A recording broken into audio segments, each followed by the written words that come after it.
അപ്പം ഞാൻ കരിയന്താണിക്കൊന്ന് പോയിട്ട് വരാം. ഇപ്പം എന്തിനാ കരിയന്താണിക്ക് കൂടെ? ഇതെൻ്റെ പെണ്ണുങ്ങളെ വാക്കും കേട്ടിട്ടല്ലടാ ക്യാൻസലാക്കിയിട്ട് പോകുന്നത്. അടക്കത്തി കൂടെ തെണ്ടി കൊണ്ട് നടക്കാൻ കരിയന്താണി അങ്ങാടി കൂടെ. ഇത് എവിടുക്കാച്ചാ പെയ്ക്കോ. എൻ്റെ മരുന്ന് 1 മാസം കഴിഞ്ഞു പോകും. മരുന്ന് കഴിഞ്ഞു പോകും കുളിഞ്ഞാട്ടെ. എന്നിട്ട് എവിടുക്കാച്ചാ പെയ്ക്കോ. നിങ്ങളെ മരുന്ന് വാപ്പാ കരിയന്താണി ഫാർമസിയിൽ നിന്ന് കിട്ടൂലേ? ഞാൻ ഇപ്പോൾ വരാം.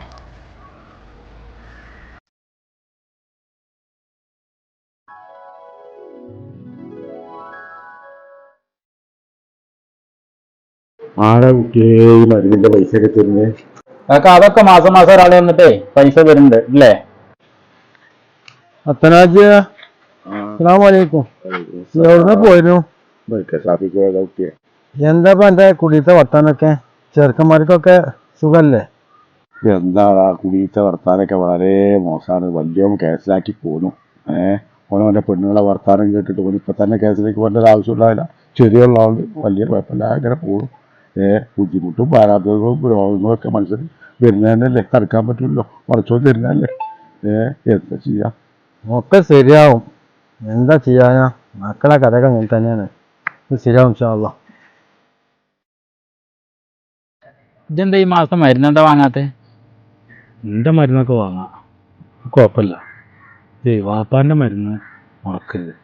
അത് മുടക്കാതെ എല്ലാ മാസവും കൊടുക്കുന്നതാട്ടെ. ശരി, വാപ്പാൻ്റെ മരുന്ന് മുടക്കിയത് പറഞ്ഞിട്ട് വേണ്ട കേട്ടോ. വാപ്പാക്ക് പറഞ്ഞാൽ അങ്ങനെ പ്രത്യേകിച്ച് പ്രശ്നങ്ങളൊന്നുമില്ല. അയാൾക്ക് സാധാരണ മനുഷ്യനുണ്ടാകുന്ന സംഭവങ്ങളുള്ളൂ. പക്ഷെ എൻ്റെ മരുന്ന് ഇജ്ജ് മസ്റ്റായിട്ട് വാങ്ങണം, കുടിക്കണം. അത് വലിയ പ്രശ്നത്തേക്ക് പോകും കേട്ടോ. പ്രത്യേകം ശ്രദ്ധിക്കണം. എൻ്റെ അസുഖത്തിൻ്റെ ഗൗരവം എന്താണെന്ന് എനിക്കറിയില്ല പരീതേ. ഒരു ദിവസം പോലും മരുന്ന് മുടക്കാൻ പറ്റൂല. അത് നല്ലോണം ശ്രദ്ധിക്കണം കേട്ടോ. ഇല്ലേ, ഞാനത് വാങ്ങിക്കൊണ്ട് 2 ദിവസം കൊണ്ടേ ഞാൻ വാങ്ങിക്കൊണ്ട്. വാപ്പാൻ്റെ മരുന്ന് മുടക്കരുത്, കൊടുക്കും.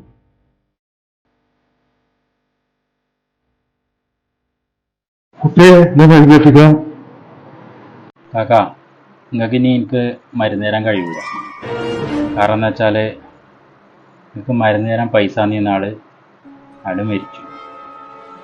എന്താ കുട്ടിയെ പറയുന്നത്? ആരെ എൻ്റെ മരുന്നിന്റെ പൈസ നീ കുട്ടിയെ? ആരെ മരിച്ചു എന്ന് പറഞ്ഞേ? കാക്കാ, നിങ്ങൾ വരി, ഞങ്ങൾ കാര്യങ്ങൾ പറഞ്ഞുതരാം.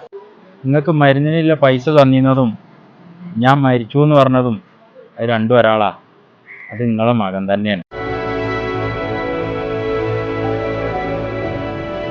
ഓന് കാര്യപ്പെട്ടൊരു അസുഖം ഉണ്ടായിരുന്നു. നിങ്ങളോട് ആരോടും പറഞ്ഞിട്ടില്ല എന്നുള്ളൂ. ഞാൻ ഒറ്റ ചങ്ങായി ആവുകൊണ്ട് എന്നോടും പറഞ്ഞിരുന്നു. അത് കാരണം ഗൾഫിൽ നിന്ന് ക്യാൻസൽ ചെയ്തിട്ട് വരെ വന്നത്. ഓൻ പറഞ്ഞിരുന്നൊരു കാര്യം ഉണ്ടായിരുന്നു ഇതിൻ്റെ ഇടയിൽ. ഇൻ്റെ മരുന്ന് മുടങ്ങിയാലും ബാപ്പാൻ്റെ മരുന്ന് മുടക്കരുതെന്ന് എനിക്ക് നിർബന്ധമായിരുന്നു. അത് ഞങ്ങളോട് ആരോടും പറഞ്ഞിട്ടില്ലെന്നുള്ളൂ. ചില മാസങ്ങളിൽ പൈസ ഇല്ലാത്തതുകൊണ്ട് ഓൻ്റെ മരുന്ന് വരെ വാങ്ങിയിരുന്നില്ല. പക്ഷേ അപ്പോഴും എനിക്ക് നിർബന്ധം എൻ്റെ വാപ്പാൻ്റെ മരുന്ന് മുടക്കരുതെന്നായിരുന്നു.